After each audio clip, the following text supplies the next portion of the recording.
Welcome again, everyone. I'm author Shivam Dwivedi, and we are going further with our book, The 1 Minute Manager. And now we are on the next phase of this book, which is The Search.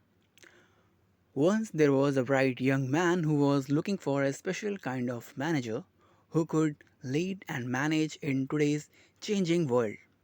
He wanted to find one who encouraged people to balance their work and their life so that each became more meaningful and enjoyable. He wanted to work for one and he wanted to become one. His search had taken him over many years to the far corners of the world. He had been in small towns and in the capitals of powerful nations.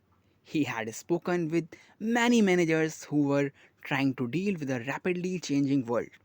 Executives and entrepreneurs, government administrators and military personnel, university presidents and foundation directors, with managers of shops and stores, of restaurants, banks, and hotels, with men and women, young and old, everyone.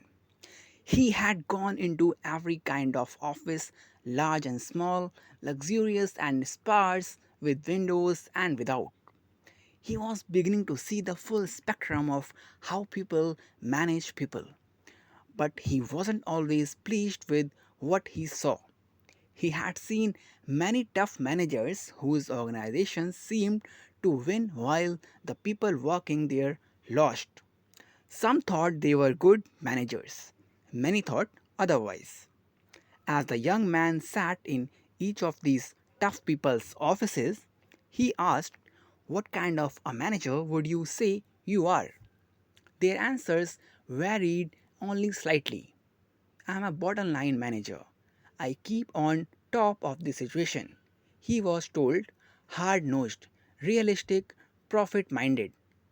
They said they had always managed that way and saw no reason to change.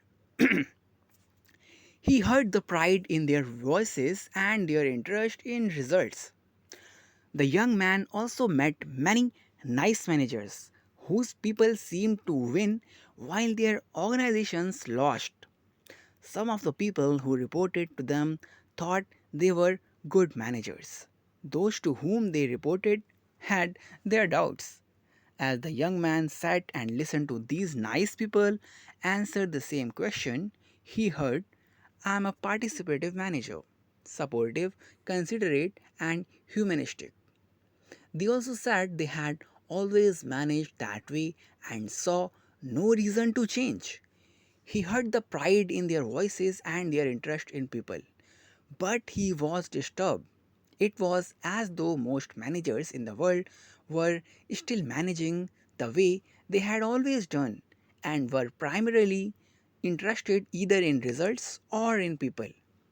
Managers who were interested in results often seemed to be labeled autocratic, while the ones interested in people were often labeled democratic. The young man thought each of these types, the tough autocrat and the nice democrat, was only partially effective. "It's like being half a manager," he thought. He returned home tired and discouraged. He might have given up his search long ago, but he had one great advantage. He knew exactly what he was looking for. In these changing times, he thought, the most effective managers manage themselves and the people they work with so that both the people and the organization profit from their presence. The young man had looked everywhere for an effective manager but had found only a few. The few he did find would not share their secrets with him. He began to think maybe he would never find what he was looking for. Then he began hearing marvelous stories about a special manager who lived surprisingly in a nearby town. He heard that people liked to work for this man and that they produced great results together. He also heard that when people applied the manager's principles to their personal lives, they got great results as well.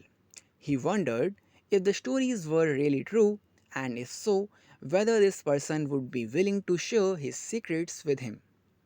Curious, he phoned the assistant to this special manager to see if he might get an appointment. To his surprise, the assistant put him through to the manager immediately. The young man asked when he might be able to meet with him, and the manager said, "Anytime this week is fine, except Wednesday morning. You pick the time." The young man was puzzled.